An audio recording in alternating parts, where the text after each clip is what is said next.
এখানে ক্যাম্প যেটা সমস্যা কি আছে, সমস্যা নেই। অনেক বেচারা ফর্ম পাচ্ছে, মতলব লোক গেছে, ওরা ওরা শাই আছে, ফর্ম নিচ্ছে না, ইয়া এটা এটা এটা এটা ভাবছে কি আমার লিঙ্কেজ নেই, ইয়া এটা ভাবছে আমাকে 20 কিলোমিটার দূরে যেতে হবে। এই জন্য আমি আশ্বাস দিচ্ছি কি আমাদের অফিসার বসবে এখানে, তোমাদের কাছে ফর্ম দেবে, যা যা নাম ভোটার লিস্টে আছে 27/10/2025 তোমাদেরকে ফর্ম দেবো, তুমি আসুন এখানে নিয়ে যাও, আমরা ফর্ম ভরার জন্য সার্চ করব। যে সময় আমার ইনকোয়ারি হবে ওই সময় ইনকোয়ারি भी এখানে। প্রথমত বলি যে ফর্ম ফিল আপ করতে গিয়েই এখানে অনেক অসুবিধে হয়েছে। সবাই সমস্যা তা তো নয়, ধরুন 20%-এর যে সমস্যা সেটাকেও কিন্তু গুরুত্ব দিয়ে দেখতে হবে, যেহেতু সারা বছর আমরাই এনাদের পাশে থাকি। সেই জায়গার থেকে যখন 20% দিদিদের যে সমস্যার কথা আমরা জানতে পারলাম, সেটা নিয়েই কিন্তু একসঙ্গে আমরা চিফ ইলেকটরাল অফিসে আমরা কমিশনারকে চিঠি করলাম। 21 তারিখে চিঠিটা করেছি, তারপর 29 তারিখে উনি ডেকে পাঠিয়েছিলেন, আমরা গিয়ে দেখা করেছিলাম। সেই দিনে একদম সরাসরি দেখা হয় এই অঞ্চলের নর্থের যিনি AERO ডিও তাদের সঙ্গেও বসে আমরা 1 ঘন্টার উপরে আমরা কথা বলেছি। তার থেকে যে এই সমাধান সূত্র যে একটা স্পেশাল ক্যাম্প হোক, সেই ক্যাম্পের মধ্যে থেকে দেখা যাক যে কতজনের এই প্রবলেমটা উঠে আসে।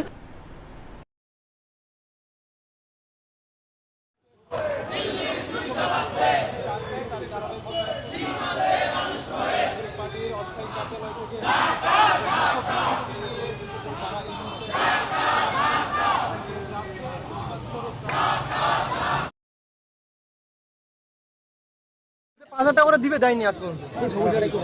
মূল সমস্যাটা কোথায় কাজ করতে তুমি? আমি কাজ করতাম হায়দ্রাবাদে, ঠিক আছে, হায়দ্রাবাদে মিয়াপুর, ঠিক আছে, HMD রোড স্বর্ণপুরি, মানে আরবান রাইস কোম্পানিতে, মানে লেবারি কাজ করতাম, ঠিক আছে।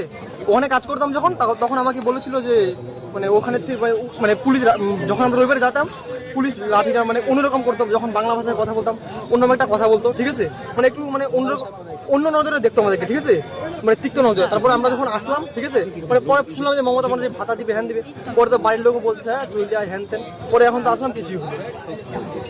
আমি 1.5 মাস আগে যে ওই ধূপগুড়ি গেছিল না, তখন ওনাকে চিল্লা বলছিলাম, ঠিক আছে, পরে ওনার পাশে একজন ব্যক্তি ছিল, তো ব্যক্তিরা বললো যে মানে তুমি ওর সাথে কথা বলো, ওই ব্যক্তিটা পাঠালো, কিছুই হলো না।